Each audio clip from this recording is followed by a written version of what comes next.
Welcome back to my channel. এটা হচ্ছে আমার পুরীর ট্রিপের ভিডিও পার্ট 2। তোমরা যারা পার্ট 1 দেখোনি প্লিজ গিয়ে দেখে আসো।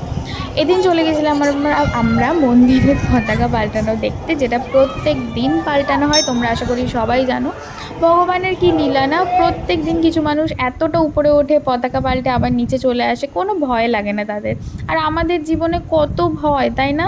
মানে কিছু করতে গেলেই কত ভয় লাগে। তো যাই হোক, মন্দির থেকে এসে তারপরে একটুখানি সমুদ্রের ধারে বসে সময় কাটিয়ে বাড়ি মানে হোটেলে গিয়ে একটু রেস্ট নিয়ে পরের দিন গেছিলাম পুরীর কিছু ফেমাস সাইট সিন করতে। আমাদের ফার্স্ট স্টপ ছিল কোণার্ক সান টেম্পল। আচ্ছা, তোমরা জানো এখানে কেন কোনোদিনও কোনো ভগবানের পুজো হয়নি?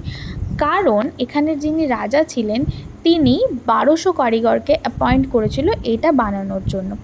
এবার তার একটা কন্ডিশন ছিল যে এই 1200 কারিগরের থেকে একজনও যদি বেশি হয় কারিগরের মধ্যে, মানে এখানে যদি প্রেজেন্ট একজনও যদি বেশি থাকে, তাহলে এই 1200 কারিগর সমেত যতজন মানুষ বেশি আছে সবাইকে তিনি মেরে ফেলবেন।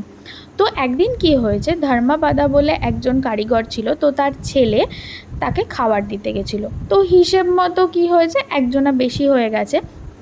তাই জন্য সেই ছেলেটি কী করেছে, এতগুলো কারিগরের প্রাণ বাঁচানোর জন্য সে নিজে অত উঁচু থেকে ঝাঁপ মেরে নিজের প্রাণ দিয়ে দিয়েছে, যাতে এতগুলো কারিগরের জীবন বেঁচে যায়।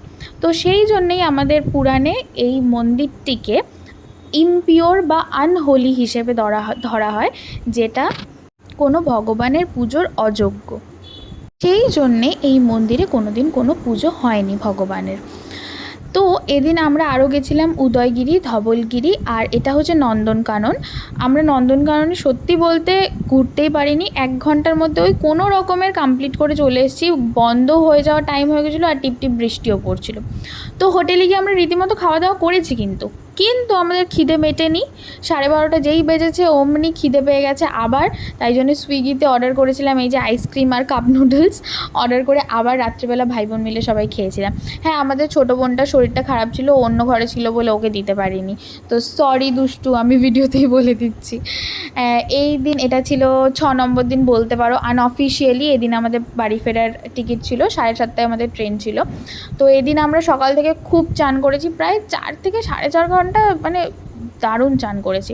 আর এই যে বিকেলবেলা মানে স্টেশনে যাওয়ার আগে রেডি হয়ে একটুখানি ভাবলাম একটু সমুদ্রটা দেখে আসি, আবার কবে আসবো তার নেই ঠিক, আবার জগন্নাথদেব কবে ডাকবেন জানি না।